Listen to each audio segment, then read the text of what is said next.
in Latvia. We need goals. Early morning goals. Always rooting for goals. A square. My Well, it's public, only my 29-5 in my shots for Finland. So my private plays are super square. That's why I don't tell everybody my private plays. Over, nice. favorite. Oh, Let's go. Welcome to Covers' NHL Puck Props, brought to you by Sports Interaction. 14-year NHL vet Carlo Colaiacovo. Happy Friday, pal. Clobbered the Montreal game last night. That was profitable. My favorite thing about that was not taking Carolina on the money line. They gave up that goal with 2 seconds left in the first to lose it. I would have lost my bananas on that play. Happy to get the over 1.5 there for good money. And then the PP point. Sebastian Aho quietly on fire right now. Angle in the San Jose Edmonton game, not great. Probably should have bet against the guys losing minutes in that situation. I think McDavid only had 15 minutes in that game. But well, it was a surprising turn of events in the Angle. I mean, they had a 4-0 lead after the first period, so you thought for sure right that the third and fourth lines probably would have got more ice time, but clearly I that didn't work out in favor. I took a screenshot of the shifts. Everybody at like 15 minutes into the game, everybody had 4 shifts. Yeah,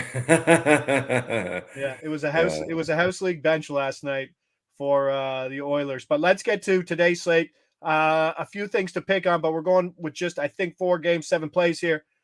Rangers at Panthers. Let's get it. Carter Verhaeghe over 3.5 shots plus money at plus 110. The Rangers are a bit of a different team on the road, giving up 4 more shots than at home since November 1st. Over the last 30 days, Florida. The playoff team, Florida. They're averaging 73 shot attempts per game. Wow. At 5-on-5. That's the best in the league. Their Corsi percentage only behind Carolina. My favorite thing about this, pal, Verhaeghe. What's my number here on his home splits? 9-6 to the over, 15 games at home, 14 games. He's had at least 3 shots. So the floor's there. So it's not like we're going to probably see a 0-shot game from him. He's going to flirt with this number. To your expertise here, the Rangers are quietly leading the Eastern Conference. Yeah. Right? Surprisingly. What does a team like don't push me over team like Florida that has that grit, what does that do to them? The Rangers coming in, leading the East, coming into their barn tonight. What do you expect from them? Well, there's definitely going to be a little bit extra motivation just because, how tight things are in the Atlantic Division. And Florida coming out of the break already having an impressive win against their cross-state rivals in Tampa to start their first home game in Florida at home, where they probably expect a big crowd to show up today. One of the few days all year that they'll probably have a sold-out crowd. Plus, you'll get the Rangers fans in there. So I think more of putting on a show for their home fans, and obviously a game to keep reminding themselves that they're capable of being one of the best teams in the league. But nothing should surprise you about Florida anymore this season. They've clearly carried over the identity that they built for themselves in last year's playoff run into this season. And they've been a really, really impressive team, so far this season, now that they're fully healthy and they got, playoff Bobrovsky in net. And it's the top guys that continue to lead the way. And Verhaeghe is one of those guys. I mean, you look at the season that Reinhart is having too, contract year. I think he's third in the league in goals. Yeah, no kidding. So, I guess the Rangers that play good defensively, and you would expect a team that gets elite goaltending every night, the game plan has to be, from Paul Maurice and the Panthers, get traffic to the net, get shots on the net. Let's get into this guy's face. Let's make the night difficult for him. Yeah, Florida just throwing pucks at the net. If you're looking for a high win probability one, Alex Barkov about minus 160-ish over 2.5 looks good. But this, compared to price, compared to opportunity, I know it's a big number, but Rangers a little different on the road than at home, limiting shots. Verhaeghe averaging 4.1 shots per game. at home this year. So let's hit that. Toronto, Columbus. Ilya Samsonov's back in net, right? He's obviously struggling, but Morgan Rielly start things off. Morgan Rielly over 2.5 shots on goal, even money. Columbus is probably the best team to target for defenseman shots on goal. Hat tip to Scott Affleck, my boss over there, for certainly tipping that one. I mean, he's played him twice over the last 2 weeks. He's recorded 4 shots in each of those games, so that looks good. Their last 7 games, Columbus, Luke Hughes had 3, John Carlson had 3, Rielly had 4, Dahlin had 3, Rielly had 4, Montour had 5. There's a serious trend there. Mm-hmm. How do some offensive matchups just favor defensemen in these situations? Like if you're looking at, I don't know, the layout of how a team plays defensively in their own end, why are these defensemen getting shots versus Columbus? Well, they're a young team, right? I think the struggle with a young team from a coach is getting the young players to buy into blocking shots, getting the young players to playing more responsible defensively. And I think that's the challenge that Columbus faces. And that's why they find themselves in a lot of high scoring games, because not only do they struggle to defend, they're very capable of keeping up with some of the high scoring offenses around the league. I know the other night before the break in Columbus, they struggled, buying offense against the Maple Leafs, but it didn't stop them from giving up goals, which is what this team has had a hard time, or at least teams are playing against them. That is an easy time doing. A lot of it is system. A lot of it is the space that probably the defensemen create skating through the neutral zone. And when you have great skating defensemen, which is what all the guys that you just pointed out, chances are they find themselves in good scoring areas of the ice, or good shooting areas of the ice, which is what Columbus continues to struggle on, which is why you probably see them at the bottom of the standings. Might hit this at 4 as well as I did last one. The ladder. I know. I can't The stop ladder. myself from climbing. But yeah, I mean, we did see. I wouldn't put too much into the results of the game before the break, the 4-1 game. That game was pretty offensive early, and then you had the injury to Corrali that really sucked the life out of things, and things slowed down. And then it was going into the break too. So like, let's it was 4-1. Let's get out of here. Let's enjoy our holidays. Yeah. The comeback wasn't coming, but could be a different story here tonight. Let's get the over 7 at plus money, plus 105. I like the Leafs' chance of pointing here with the Jackets. Zach Werenski's out, which is a massive deal to him, 26 minutes a game. But Ilya Samsonov, as we mentioned earlier, 4.17 goals against, .859 save percentage in his last 50 games. It's not like he's just struggling a bit and maybe the team's going to play well in front of him. We've seen that narrative. It's just a bad spot, and I think Columbus can put up 3 here. Well, absolutely. Look, a lot of the spotlight tonight is going to be on the play of Ilya Samsonov. I think this is a make or break game for him. And, for a guy who's openly admitted that he's been struggling mentally with the game, you really wonder, you want to cheer for guys like this because you hate to see people struggle. But at the same time, you have to evaluate it at the spot that it's in. He's in a spot right now that's not in a good spot, and he's struggling every time he's in the net. And what does that lead to? It leads to a lot of high scoring games that the Maple Leafs find themselves in when he plays. The Maple Leafs are clearly capable of putting up 4 or 5 on their own. Columbus has shown that they're capable of doing that against them as well with Samsonov in the net. I think 7 is a generous number right now that you're finding in this game. Yeah, let's get some 7 at plus money. That might shorten up too. Don't buy into too much of that 4-1 game. Zach Werenski is a big deal, and obviously there's issues with Toronto on the back end, but I do like Toronto trailing. We saw what Toronto can do with a lead. They're still a very good over team with what they have right now. It's obviously being priced in, but I don't mind putting the 7 and playing the push, even if we get the 7. Let's go to Seattle. Philly hit the under yesterday in that. Sweat. It was 0-0 for a bit, and then 2 Boom. minutes later, it was 3-0. I was sweating Yeah. a little bit, but it was good to see Philly. It's funny how we handicapped that game, and all of a sudden it's Urson versus Casey DeSmith. Right. Yeah. Right. But a lot of the books, there's some books 6. I mean, we got it at 6.5 at Sports Interaction, and that was the right move. Now we go Philly at Seattle. Let's go. Tippett. Tippett's one of my favorite guys. Obviously, these numbers are big. Owen Tippett for a point at plus 110. Owen Tippett for over 3.5 shots on goal, plus 145. Splitting a unit, one of those can't decide which one I like. Wow. What I've noticed, Carlo, in the shot on goal market, there's a base number for you facing an average team. And then the books adjust it to a good matchup or a bad matchup. And Seattle is not a good matchup. Historically, they don't give up a lot of shots. And that's why we're seeing this ridiculous plus 145. But he's jumped up to the top line with Couturier and Konechny.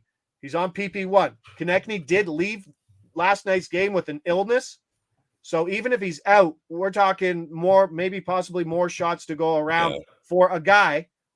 Do you know that Owen Tippett is number 2 in all of hockey behind David Pastrnak in shot attempts per 60? Well, I'm glad you shared that because I looked at his shot total and I'm like 3.5. Owen Tippett's a 3.5 shot on goal guy. We have our moneymaker guy and Gabe Viardi, who has been hitting that over 2.5 shot total in his last 9 games, and he's still at 2.5. And I'm looking at Tippett, I'm like 3.5. But now that you just pointed that out, I mean, it's I guess it's the proper number. And if you're getting it at plus money here, considering all the lineup adjustments that you believe is going to increase his ice time, I mean, it looks like a good value bet right here with the plus money that you're getting on it. There are currently 4 skaters in the league that have shot attempts per 60 at 25 or more. 4th, Kucherov. 3rd, Hughes. 2nd, Tippett, and 1st, Pastrnak. No way! Wow. Yeah, and then you got guys like who's like a 4.5? Like Nate McKinnon's down there in 13th, just sandwiched between Adrian Kempe and Willie Nylander. So Owen Tippett is the outlier here. This is closer to a 50-50 play in this spot. Like I said, Seattle's being priced in here as a good matchup, or as a bad matchup, sorry, for shot attempts, but they gave up 38 to Calgary out of the break. They're not the tightest team in all of hockey, certainly. No. So let's get them for a shot. Let's get them for points. Maybe a question to you, put you on the spot, not so much a betting question. Very underrated player, obviously. Shooter, 16 and 17 over-under on the season. Like I said, closer to 50-50. Who was one of the best volume shooters you played with? And what do these guys do? You mentioned good skating gets you into position to shoot the puck better. What do some of these guys do that can get off 5 shots a game? Well, before shots on goal were actually a stat that most people paid attention to, I think why a lot of people are paying a lot of attention to it now is because of the gambling aspect. But just recently, throughout my career, I'd have to go back to Buffalo and my days in Buffalo. I played with Evander Kane and Jack Eichel. Those guys were shot machines. Like Evander Kane would finish with 6-7 shots on goal almost every game because he would shoot it from everywhere. And that's how he found himself engaged into the game, finding himself hitting the score sheet because sometimes he would surprise goalies and the goals would go in. And sometimes he would just throw pucks at the net and find a way to get a second or third assist or a first or second assist. Jack Eichel, just because he's really good at creating time and space and getting into those scoring areas. But for the most part, I mean, Johan Franzen, when I play with him in Detroit, just because he's in and around the net a lot, right? But yeah, there's some surprising names of guys who just get the puck and shoot it quickly. Like we talked about some elite guys who don't waste that opportunity, can get a better shot. Yeah, Jason Blake was a guy I played with for a short period of time in Toronto. But he was also a guy, too, that would always have that shot-first mentality with everything that he did. So I think now there's more of an emphasis to be that guy because of how much offense is generated from those shots. But back in the day when it was less time, less space, less speed. It would almost be, try to create your better shot on net. Where now, especially the way these D-men can skate and straddle the blue line.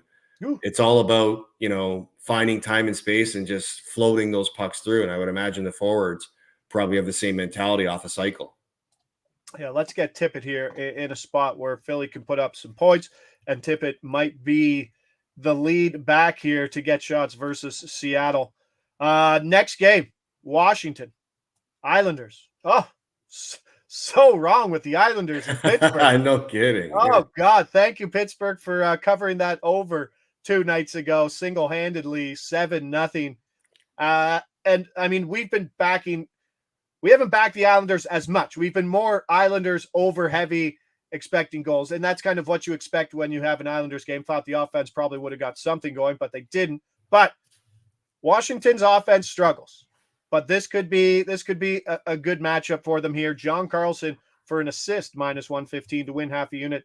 And a power play point, +230.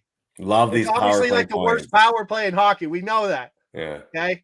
Max Pacioretty's back. I mean, that's somewhat first game. Is his first game back? First game. Wow. He's PP2 right now, but we know that that can money. Is that a money on the board first game back or no? Absolutely. Ooh, money on the board. Well, not just first game back, but first game with new team. Yeah. Big money on the board tonight. A little extra incentive for the Capital boys tonight to get a win on the island. Yeah, I do like this spot. Obviously, the Islanders missing 3 of their top 4 defensemen is a tough look, but the power play, ranking 32nd since November 1st, the only hockey team sub 70% PK. Obviously, missing those defensemen has a lot to do with it. We're getting a good price here because the Washington power play has been awful. But, I mean, back to that same question, what does getting Pacioretty, walking into that locker room, sitting down with the boys finally, like he's been on the team. He's been skating with them. He just hasn't been in a game locker room. What does that do to a team? And maybe this is a spot where Washington can finally get some offense going. Well, I think it ignites the group for sure. It might galvanize them as well, too, because you bring in a guy like Pacioretty with his resume and all you've been doing is, hanging out with him off the ice. You're seeing the work that he's putting in the gym and the work he's putting on the ice to come back and get ready. And for how much this team has struggled to score offensively, there's that excitement of, getting a guy like that can help bring more offense to the group. And, with the news of Backstrom not probably playing another game this season, maybe his career, could be deflating to the group where you lose a player like that. So when you add a player like this, it should bring a little bit more of a spark to the group, especially for a guy like Ovi too, right? A guy that has not scored at the same pace that we're used to seeing him score at, but you add a player like that has a resume and a reputation of scoring goals. It could excite and galvanize his game too. I'm going to throw something up here.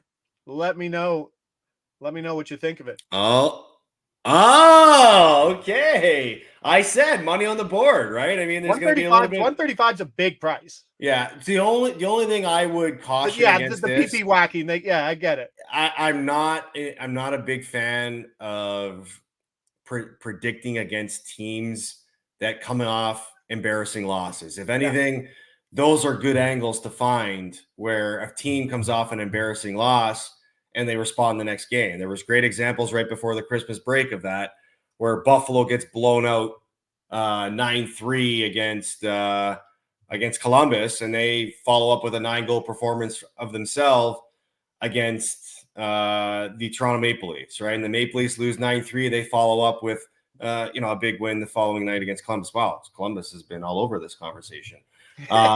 So, with the way the Islanders got embarrassed the other night, 7-0 on home ice, I would expect a better response from them. But this is still a Washington team that plays 1-goal games. That's what I mean. Like, the value is there for Washington because they're competitive. And as Russian 05 points out in the comments, the Caps lost 5-1 to the Rangers. I don't necessarily categorize that as an embarrassing loss because 5-1 scores are more common that we see, but that that 5-minute stretch on the island, Pittsburgh Islanders might go down as the worst 5-minute stretch in all of hockey this year. 6 goals we saw score. Yeah. Yeah. Bad spot. But we haven't hit Washington money line a lot, but they're not going to get up 3-0.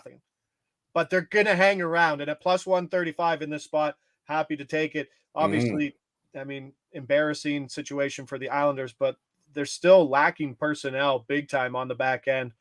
And Ilya Sorokin, I hope he plays.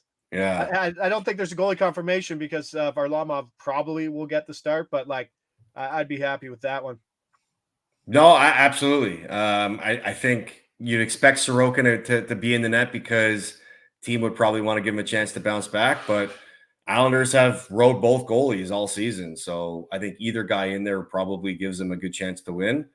But look, the reason why hockey is a tough sport to handicap is because, on any night, any team could beat anybody. And there's no reason why the Capitals at plus 135 with all the extra motivation they could be playing with a new player being added to their group, why they couldn't find a way to continue the Islanders losing ways.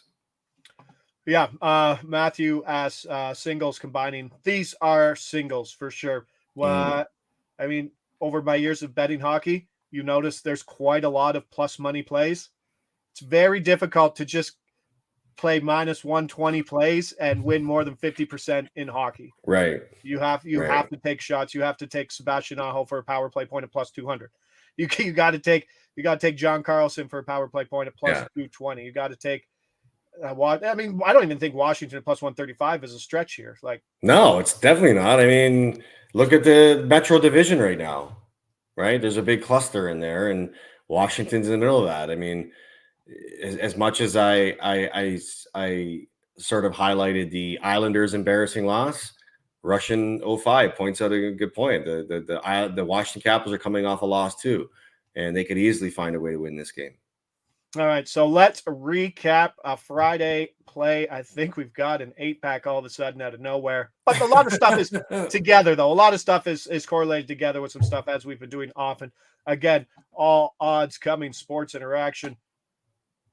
Carter Verhaeghe, over 3.5 shots, plus 110 in a matchup versus the number 1 team in the East, the Rangers. Morgan Riley, great matchup for defensemen facing Columbus, over 2.5 shots on goal, even money. I'd probably take the 4 as well. Let's go over 7, flat number, plus 105, Columbus, Toronto, Samsonov back in net, and I don't know if that's somewhere he wants to be. Owen Tippett, we'll see. Owen Tippett jumps up to the top line, top PP. Philadelphia playing Seattle. Konechny could be out. More shots could go around, but I'll take him for a point at plus 110 half unit, and then over 3.5 shots, plus 145. Number 2 shot attempts per 60 player in all of hockey. Quite surprising. And John Carlson for an assist, minus 115 to win half a unit, and then a power play point, plus 230, facing a soft, banged up, very bad 5-on-5 team in the Islanders who I backed, and it's definitely in there. And then we're going to hit the Washington money line at plus 135. So we got that. We got bowl action. We got juniors. World Juniors. Yeah, there's a lot going on. Canada, Sweden at 1:30 be a game that I'll be watching there too. So let's do that. Let's wrap things up. No show tomorrow. Got our Wednesday, Thursday, Friday, and this week holiday schedule. We'll get back to the Wednesday, Friday, Saturday schedule next week. But that's it. Thanks to producer Mick. I'm Josh Ingles. He's Carlo Colaiacovo. This is NHL Puck Prop, brought to you by Covers, presented by Sports Interaction. We'll see you back here next Wednesday. Next year. Ooh, ciao. That guy.